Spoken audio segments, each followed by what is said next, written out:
Welcome back to another edition of Make Every Second Count Live with me, your host and international award-winning Make Every Second Count speaker, Jeff Marconette Jr. Now, guys, I am pumped up. Today is another day that we are alive. That is pretty darn cool. And today is another day that we do not need a reason to celebrate. That is amazing. So, but with no further ado, I would like to bring to the stage tonight's guest. He's well traveled, he's well accomplished, and oh wait, it's me. Sorry. I forgot about that for a minute there. Um, but yeah, if you give me just a second here, I'm gonna pull this up on Facebook and so I can see who is watching with us. Now, hi, Dad. Good to see you here again tonight. I hope you enjoyed this program.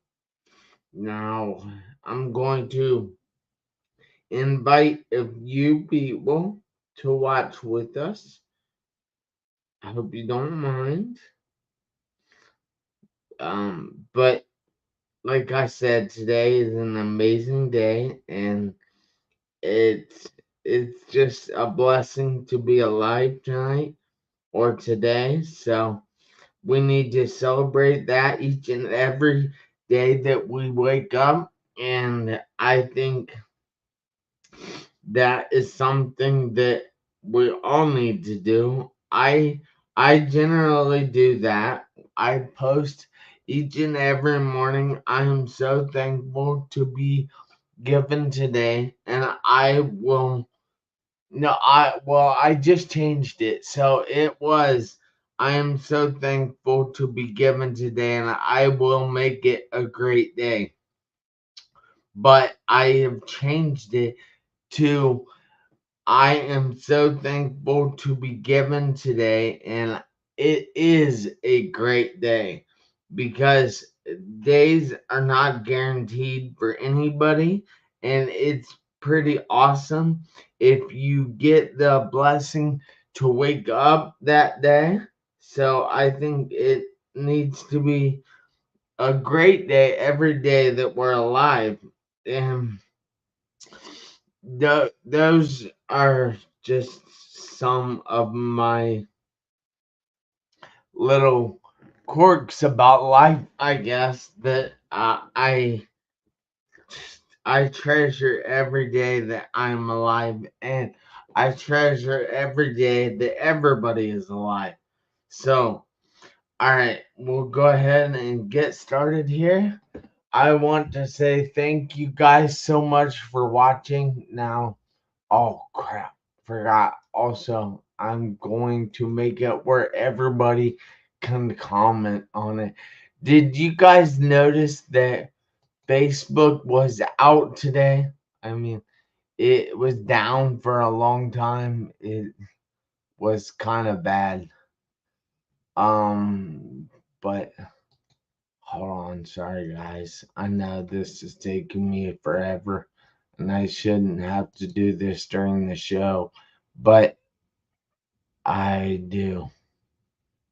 It's so dumb that Facebook can't make it where I can do this for each and every episode before the episode, but it makes me do it during the episode.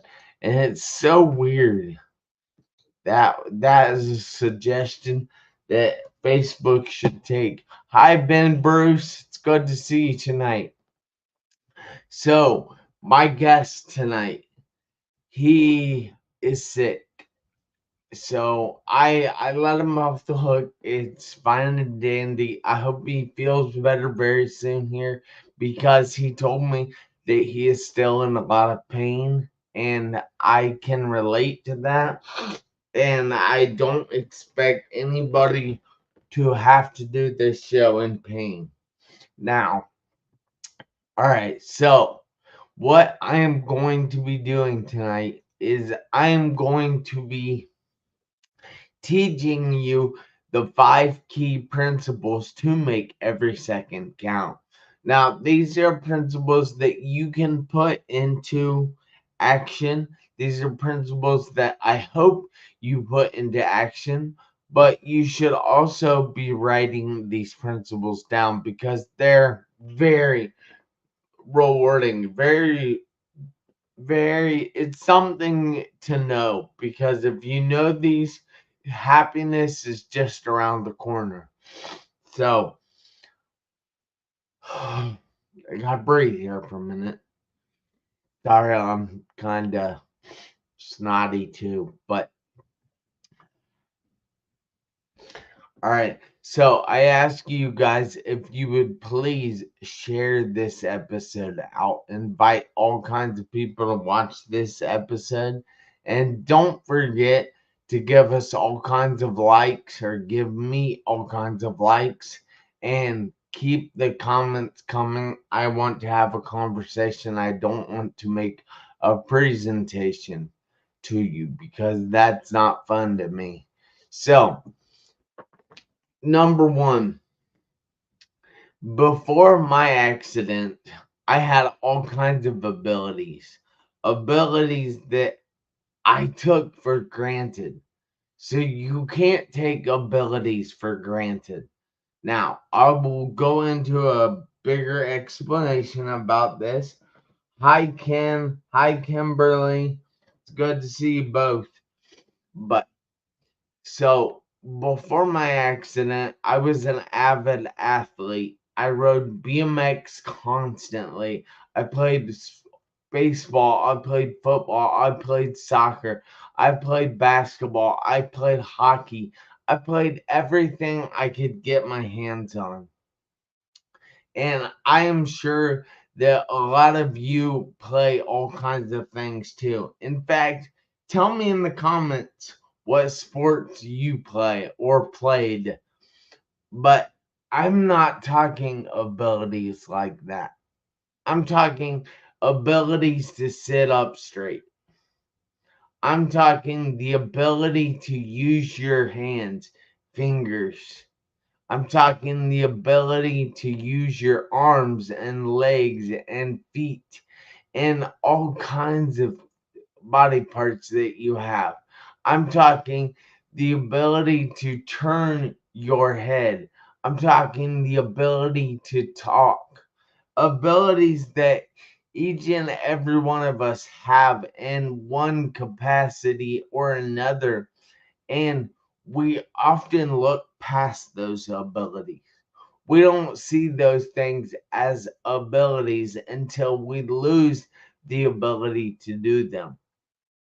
You see, I was actually at the eye doctor earlier this week or last week, and they wanted me to try and write above my head on a thing where I had to trace a shape.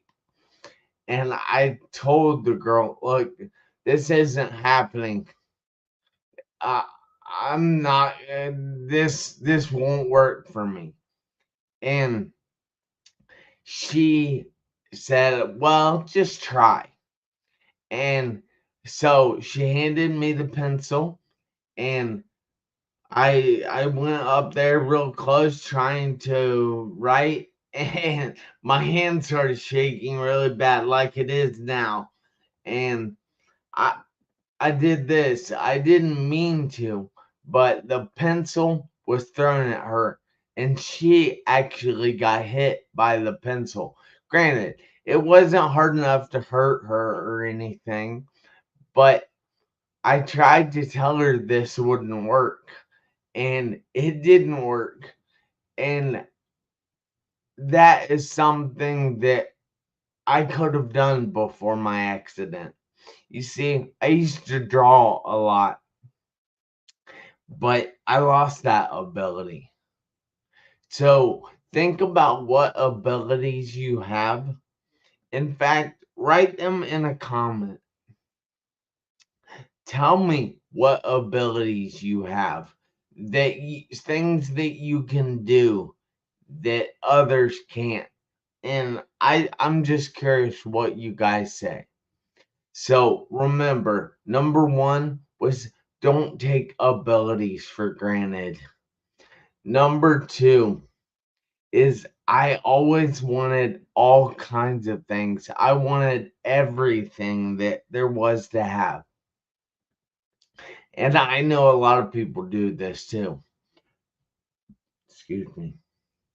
But so my parents lived in a nice house.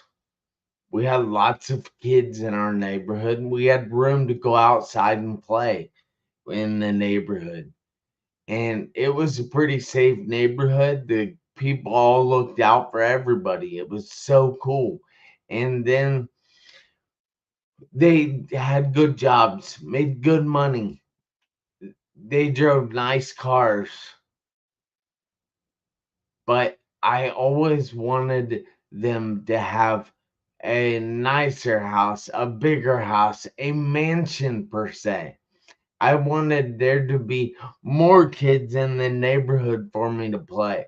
I wanted there to be more area for me to play. I wanted all kinds of things that I could do when I was out playing. I wanted them to have nicer cars with the TVs in the back. I wanted them to have better jobs, making better money. But that didn't matter. You see, they had all these things, just like in the first one, where you have abilities that you take for granted. I had all this stuff. My parents loved me.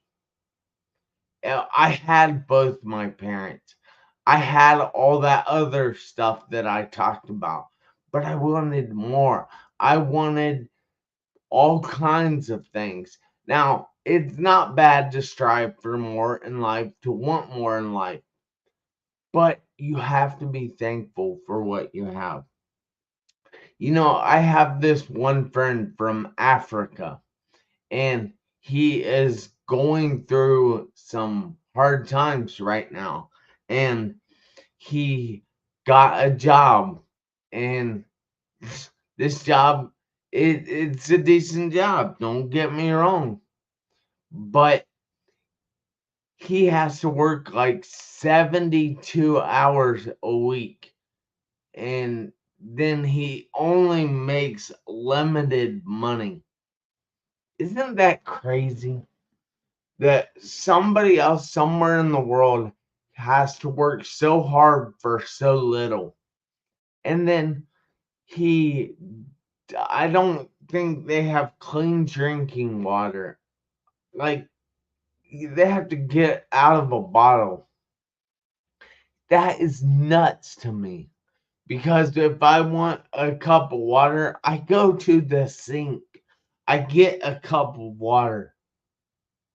And I bet you guys do too. In the comments right now, put a number one if you have clean water at home. If you have toilets that flush at home. I'm just curious what you guys have. And what are you thankful for? So, excuse me.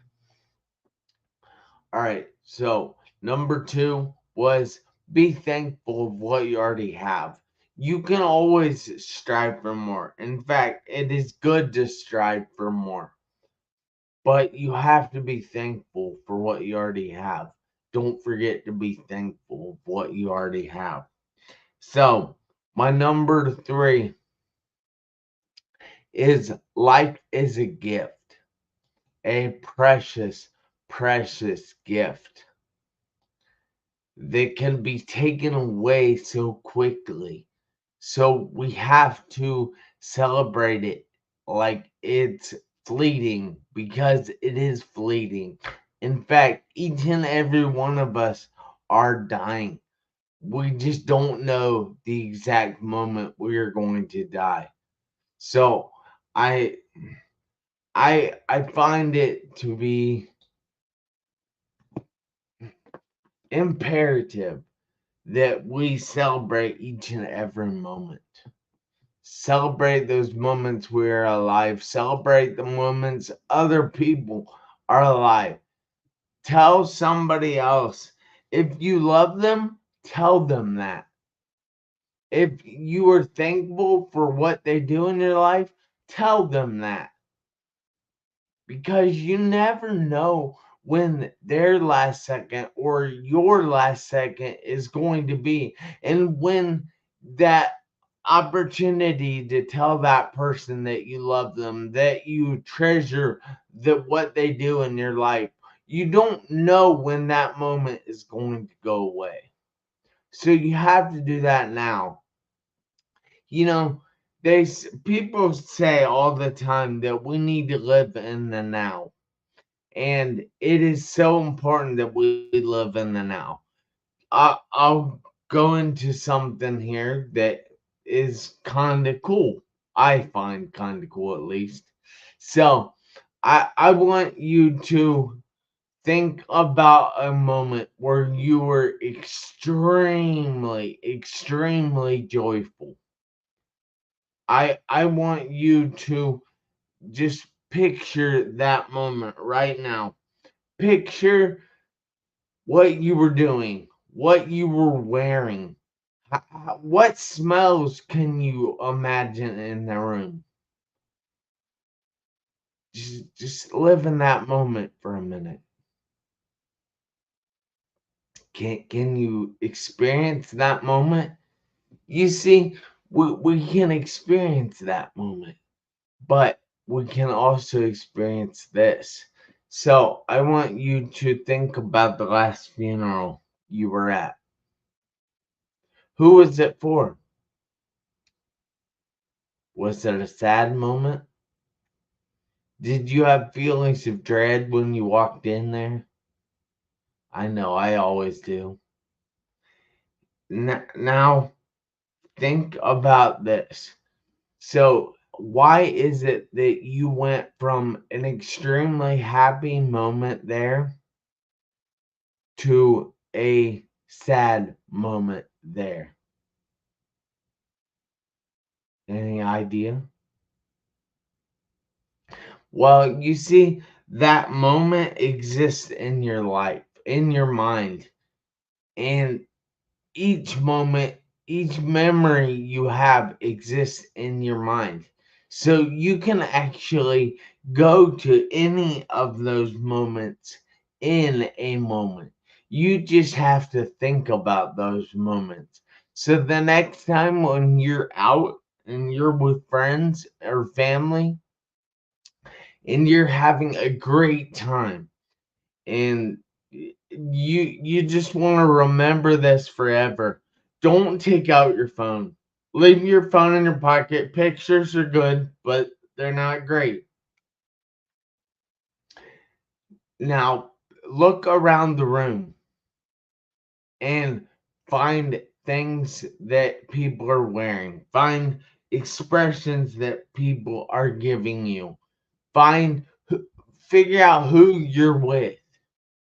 Find out the feelings that you're having inside you and take note of that. Remember that moment like it is, because you can go back there anytime you want.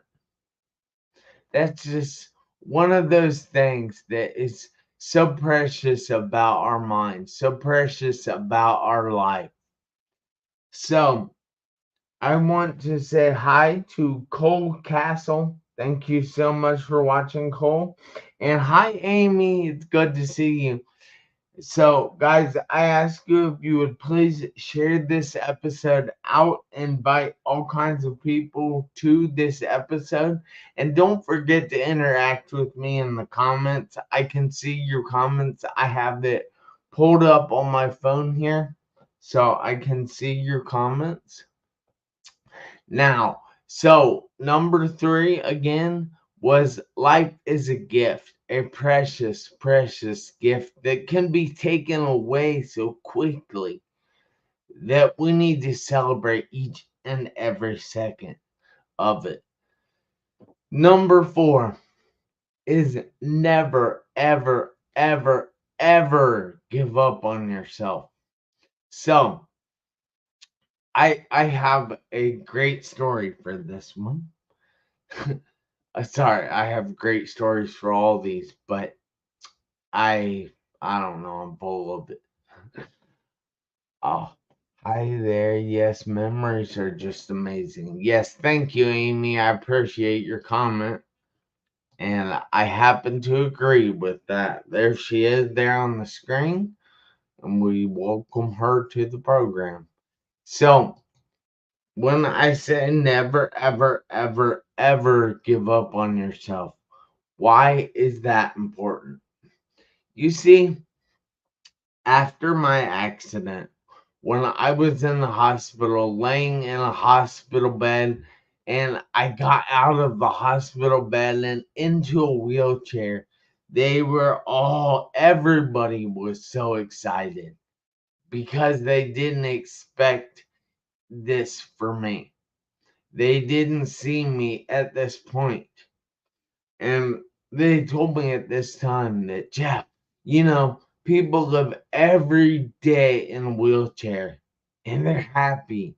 You don't have to continue this therapy thing now. You've already accomplished so much. And I sat there and I thought, and I thought, and I thought.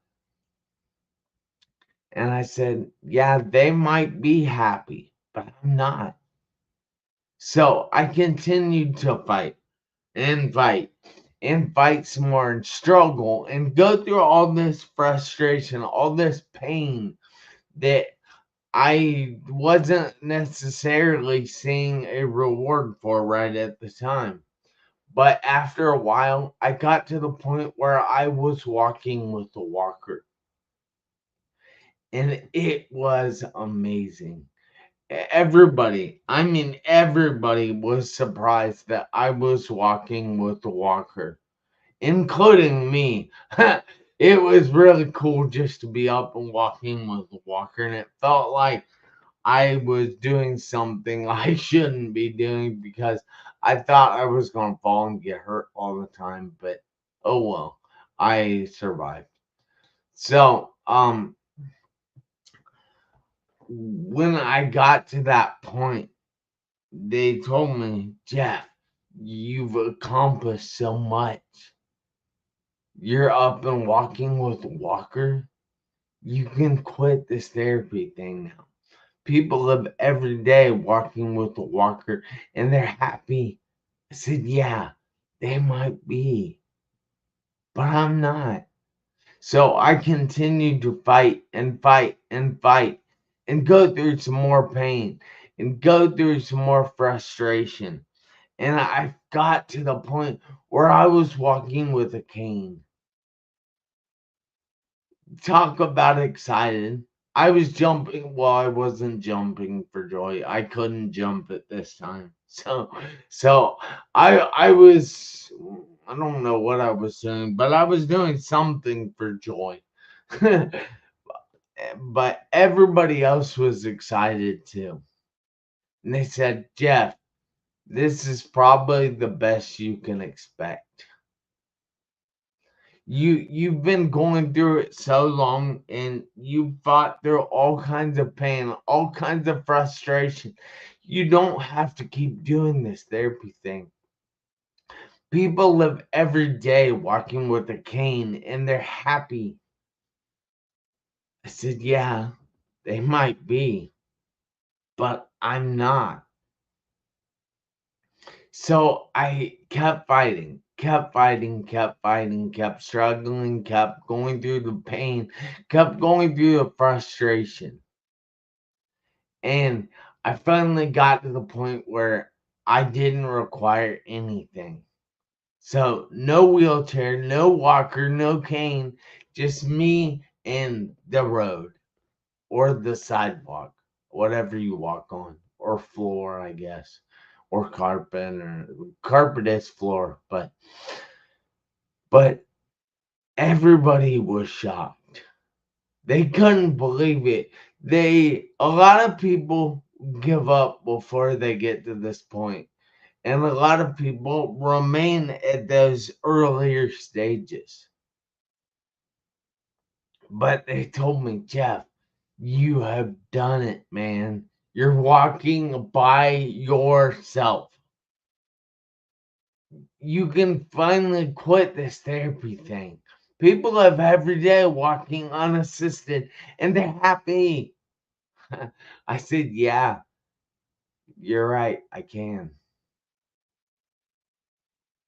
They might be happy, but I'm not.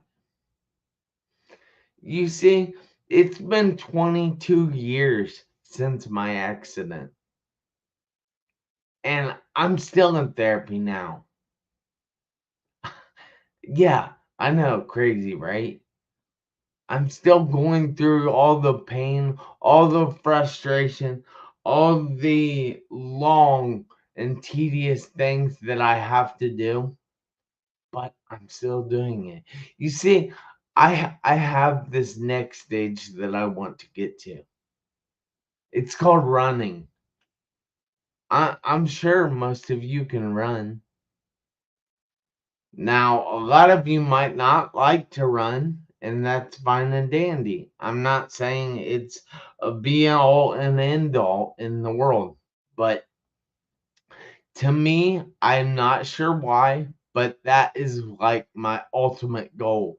The goal that I want to accomplish and I am going to accomplish. Nobody else can stop me from accomplishing it if I want to. You know, you're the only person that holds you back in life. You might blame other people. You might blame your parents. You might blame doctors. You might blame nurses. You might blame your employers. You might blame your circumstances. You might blame your upbringing. But none of that holds you back. The only thing that truly holds you back is you. This guy right here. It's called your mind. Change your mind, change your life. That's what Jim Rohn says, and that's what I choose to believe. So, number 4 was never, ever, ever, ever give up on yourself because things are possible, but you aren't going to know what is possible for you until you actually try. And then number 5 is I learned I could make every second count. And if I can accomplish all that stuff that I had to go through, then I know you can. So stop holding yourself back. Go out there for what you want. I know you can accomplish it because I have accomplished more than anybody thought I ever would. You know, there are 86,400 seconds in a day. I know that's a lot of seconds. How in the world are you going to make them all count? And my thing is, look at the first 4 principles. They add up to making every second count. And it's so important that we do make every second count. Why, you might ask? Because you never know when your seconds will run out on your one life. I'll see you guys back here next Tuesday, 7 p.m. Eastern Time. And until then, don't forget to make every second count. Thank you so much, guys. Have a great one.